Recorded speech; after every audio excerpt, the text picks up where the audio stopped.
കൊൽക്കത്തയിലെ ആർജി കർ മെഡിക്കൽ കോളേജിൽ വനിതാ ഡോക്ടർ അതിക്രൂരമായി ബലാത്സംഗത്തിനിരയായി കൊല ചെയ്യപ്പെട്ട സംഭവത്തിൽ സുപ്രീം കോടതി നടത്തിയ കടുത്ത വിമർശനം മമതാ ബാനർജി നേതൃത്വം നൽകുന്ന പശ്ചിമ ബംഗാൾ സർക്കാരിനേറ്റ കനത്ത പ്രഹരമാണ്. രാജ്യത്തെ നടുക്കിയ സംഭവത്തെ തുടർന്ന് നിയമ നടപടികൾ എടുക്കുന്നതിൽ വന്ന വീഴ്ചകൾ ചൂണ്ടിക്കാട്ടിയ കോടതി പ്രതിഷേധിക്കുന്നവരുടെ മേൽ സംസ്ഥാന സർക്കാർ അധികാരം പ്രയോഗിക്കുന്നത് ശരിയല്ല എന്നും പറയുകയുണ്ടായി.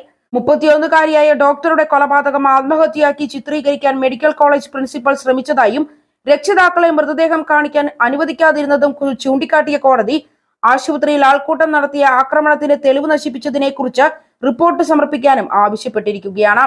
അധികാരത്തിന്റെ ബലത്തിൽ നിയമവാഴ്ച അട്ടിമറിക്കുന്ന സർക്കാരിന് ഇത് വലിയ തിരിച്ചടി തന്നെയാണ്.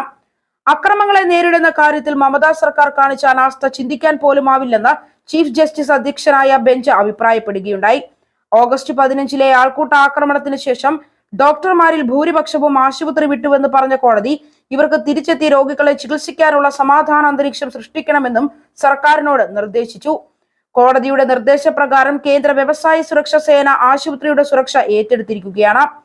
ബലാത്സംഗത്തിനിരയായി കൊല ചെയ്യപ്പെട്ട വനിതാ ഡോക്ടറുടെ മൃതദേഹത്തോട് പോലും ക്രൂരത ചെയ്തവരെ സംരക്ഷിക്കുന്ന നയമാണ് മമതാ ബാനർജിയുടെ സർക്കാർ സ്വീകരിച്ചത്.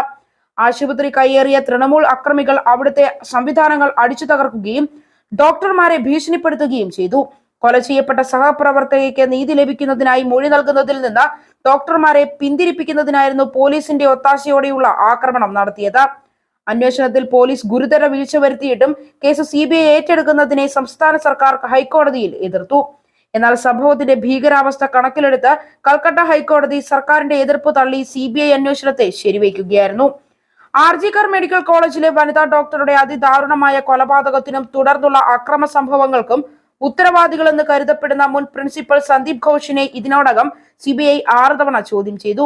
മാധ്യമങ്ങളുടെ ചോദ്യങ്ങൾക്കൊന്നും ഘോഷ് മറുപടി നൽകിയിരുന്നില്ല.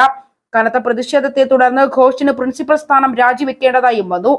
സുപ്രീം കോടതിയുടെ വിമർശനം മമതാ സർക്കാരിനെതിരെയുള്ള പ്രതിഷേധത്തെ ശരിവെക്കുന്നതാണ്. മുഖം രക്ഷിക്കാൻ 3 മുതിർന്ന പോലീസ് ഉദ്യോഗസ്ഥരെ മമതാ സർക്കാർ സസ്പെൻഡ് ചെയ്തിട്ടുണ്ട്.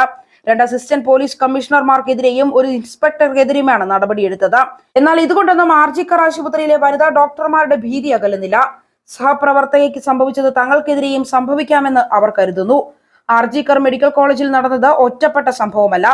ഇതിനു മുമ്പും ഇവിടുത്തെ ആശുപത്രിയിൽ ഡോക്ടർമാർക്കെതിരെ നിരവധി ആക്രമണങ്ങൾ നടന്നിട്ടുമുണ്ട്. അപ്പോഴേക്ക് സംസ്ഥാന ഭരണകൂടം ആക്രമികൾക്കൊപ്പം നിൽക്കുകയാണ് ചെയ്തിട്ടുള്ളത്. തൃണമൂൽ ഭരണത്തിന് കീഴിൽ സംസ്ഥാനത്ത് വർഷങ്ങളായി നടന്നുകൊണ്ടിരിക്കുന്ന അക്രമ സംഭവങ്ങളുടെ തുടർച്ചയാണ് വനിതാ ഡോക്ടറുടെ കൊലപാതകം. ഇതുകൊണ്ടുകൂടിയാണ് ഇപ്പോഴത്തെ കൊലപാതകത്തിനെതിരെ പ്രതിഷേധം ആളിക്കത്തുന്നതും. ജനങ്ങൾ സഹിക്കുന്നതിന്റെ എല്ലാ പരിധിയും കടന്നിരിക്കുന്നു. ക്രമസമാധാന നില എന്നൊന്ന് പശ്ചിമ ബംഗാളിലില്ല. പോലീസിനെ നോക്കുകുത്തിയാക്കി നിർത്തി അക്രമികൾ സമാന്തര ഭരണം നടത്തുകയാണ്. ഭരണഘടനയുടെ സംരക്ഷകനായ ഗവർണറുടെ ശക്തമായ ഇടപെടലുകൾ ഉണ്ടാകേണ്ടിയിരിക്കുന്നു. ഉചിതമായ നടപടികൾ എടുക്കാൻ കേന്ദ്ര സർക്കാരും മടിച്ചു നിൽക്കേണ്ടതില്ല. ജനങ്ങൾ അത് ആഗ്രഹിക്കുകയും ചെയ്യുന്നു.